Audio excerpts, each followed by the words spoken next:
Hi guys, this is Alea Jen and welcome back to my YouTube channel. So for today's video, merong question sa atin si Everyday DH Living. Ayan, so ask ko lang kung ano ang dahilan, ang mga dahilan ang hindi tinatanggap ng immigration. Gusto ko na kasi mag 1 month notice, sobrang hirap. Di ko na kaya trabaho dito sa amo ko, palagi not good sa paningin niya. Nakakatrauma na ako sa kanya, nagkakatrauma na ako sa kanya. 1 month pa lang ako dito, ginagawa ko naman lahat kasi gusto ko makaipon kaso hindi ko kakayanin ang ganitong sitwasyon araw-araw. Salamat Miss Jen, sana masagot mo ako please. So, pag nag 1 month notice ka, ano ang dahilan na hindi tinatanggap ng immigration? Halos lahat naman tinatanggap ng immigration. Wala naman silang complain. Basta ipasa mo lang. Ang problema is kung babalik ka dito sa Hong Kong. Kung ano yung nireason mo doon sa 1 month notice mo, magre-reflect yan doon. Kasi minsan nade-deny, lalo na kapag yung nireason mo lang is homesick, ganyan. Family, alam mo yung basta homesick, pero marami naman, depende kasi sa sitwasyon. Pero ang mabilis kang makabalik dito sa Hong Kong pagka nag 1 month notice ka is kung sabihin mo yung totoo na yun sa amo mo, kung anong problema doon, ganyan, kulang sa pagkain, ganyan. So kung yan yung i-reason mo, pag nag-apply ka uli dito sa Hong Kong, mabibigyan ka uli ng visa. Pero pag yung nilagay mo sa reason mo, sa terminate mo ng contract is parang napaka-minor and alam mo yon, katulad ng hindi mo kaya yung trabaho, lalo yung sinasabi mo na kulang ka sa tulog, ganyan. So, depende kasi talaga sa reason. Pero lahat po is tinatanggap ng immigration. Ano man yung i-reason mo dyan, tatanggapin niya ng immigration. Wala naman sila magagawa. Basta ayaw mo na. Ang problema is pagbalik mo kung gusto mo pang bumalik. Kasi titignan ngayon yan ng immigration yung previous mo na kung bakit ka nag-terminate ng contract. Anuhin nila ngayon dun kung pwede ka ba or allowed ka ba nila nabigyan ng visa, ng panibagong working visa. Baka kasi ulitin mo ng ulitin. Kasi guys, sa isang taon, 2 beses ka lang pwede mag-terminate ng contract. Kasi nakadepende yan eh. Minsan kapag marami ka ng record na terminate, hindi ka nabibigyan ng immigration ng visa. Yung kaibigan ko, 2 beses siyang na-terminate sa loob ng 1 taon. So, halimbawa, dumating siya August. 9 days lang siya doon sa amo niya and then na-terminate siya. So,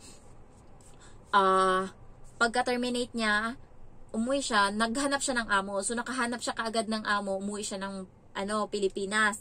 Pag uwi niya ng Pilipinas, pre-process niya yung paper niya, and then bumalik siya ulit dito sa Hong Kong. Kasama ko na siya mag-flight for the second time. Kaya siya yung nagturo sa akin na doon sa may immigration area malapit, merong nagbibigay doon ng papel na, yun nga, yung karapatan mo as domestic helper, kung ano yung lahat-lahat ng privilege mo as domestic helper nandun sa papel na yun. And, nakarating siya dito sa Hong Kong. Kaso wala pa siyang 1 month is terminate siya uli. So, mabait yung amo niya. For the second time terminate siya, sinabi ng amo niya sa kanya, pwede kang magstay muna dito sa bahay, maghanap ka ng amo, ayan, antayin kitang makakuha ng amo, tsaka kita pauwiin. So, tsaka kita bibigyan ng ticket. So, ang bait ng amo niya. Pero guys, nakakuha nga siya ng amo, pero nung pinrases na yung visa niya is hindi na-approve. Kasi 2 beses na siya nag-terminate or na-break contract. 2 beses na siya terminate ng amo niya. So, ang isa is on the spot terminate. Ang isa is, yun nga, yung binigyan siya ng din. Parang on the spot din ata yun. Tapos binigyan lang siya ng ilang days para makakuha ng panibagong amo. So, ayun nga, na-denied yung visa niya, kaya hindi siya nakabalik dito. Bumalik siya ng Saudi, sa Middle East. Kasi doon masanay siya. Kasi yung mga amo doon walang pakialam eh. Halimbawa, yung mga konting gamit mo, tasa mo ng kape, ilapag mo yan kung saan, yung amo mo is hindi ka sisitahin na, yan, ba't nandito, yan, ba't nandito. Kasi malapad yung bahay, hindi nila makikita. Dito sa Hong Kong, maliit lang yung bahay. Every time na magkamali ka, kitang-kita dito, alam agad, alam. So, yun. Kasi maburara yun siya eh. Kahit nung nasa bahay lang kami bago mag-flight, yung ininuman niya nga ng tasa, hindi niya malang malagay sa lababo pagkatapos niyang inuman yun ng tubig. Nilapag niya pa doon sa may taas ng ref. Ayan, sinong ano nun. Kaya nung pag-alis namin, yung sister-in-law ko yung nagligpit nun. Kaya yun, yun yung mali sa kanya, maburara. And parang, alam mo yun, wala siyang pakialam, parang ano lang siya kumain, chill lang, parang nasa bahay lang. Siguro, pag dito ka sa Hong Kong kasi, yung oras ng kain mo, may konsiderasyon ka. Kasi nasa isip mo, kailangan hindi ka matanggal sa trabaho. Kaya yung oras ng kain ko, ikaw na mismo mag-ano sa sarili mo, mag-adjust, na kailangan mong mag-adjust, katulong ka dito. Eh, alam mo naman na kapag nagbagal ka kumain, marami kang hahabuli na trabaho. Alimbawa, yung amo ko gumising ng 1:00, kailangan 3:00 umalis na kami ng bahay. So nilutuan ko sila hanggang 1:30. So kumakain na sila. Ngayon kumakain din ako. Bilisan ko kumain kasi maglilinis pa ako ng kwarto niya. Hindi pwedeng magtagal ako. Meron lang akong 1.5 hour para linisin yung kwarto niya, linisin yung CR, magsampay ng damit. So, lahat yun gagawin ko in 1.5 hour. Kung bobo ka or kung alam mo naman sa sarili mo na pabagal-bagal ka dun kumain, ubusin mo 30 minutes kumain, eh marami ka pang trabaho, maiiwanan ka talaga. Kaya, yun yung naano ng amo ko sa akin. Alam niya kaagad na, may ako, alam mo yung may utak ako na, konti na lang yung oras eh, uubusin ko pa ba yan? Kailangan bilisan ko na kumain. So, nagugulat yung amo ko, tapos na ako kumain, and nagtatrabaho na ako. Kasi kailangan namin umalis bago mag 3:00. Otherwise, malilate yung bata sa school. So, by the way guys, kaya nakaganto ako. Siguro late ko na ma-upload yung isang video, pero nasa YouTube ko na siya. Na-upload ko siya kagabi. Tinamad lang akong i-public yon. Pero kagabi nakatali ako ng half kasi nga marami akong kuto. Hindi naman sobrang dami. Nakakuha lang ako ng isang kuto nung paghubad ko ng damit nung nakaraang araw, 2 days ago. Nakita kong maano-ano siya dito, naglalakad-lakad siya. So, nakita ko kuto. Tapos, pinabayaan ko, akala ko isa lang. Tapos kahapon, nung naganon-ganon ako, nakakuha akong lisa. Merong lisa na bagong anak. Merong lisa na wala nang laman. So, ibig sabihin, naging maliit na kuyamad na siya. Ewan ko kung ano sa Tagalog yung kuyamad. Naging maliit na siya na ganun. Kasi patay na yung lisa. Ibig sabihin, nag-hatch na siya. Anong hatch? Basta, napisa na yung lisa. Naging kuyamad na nga.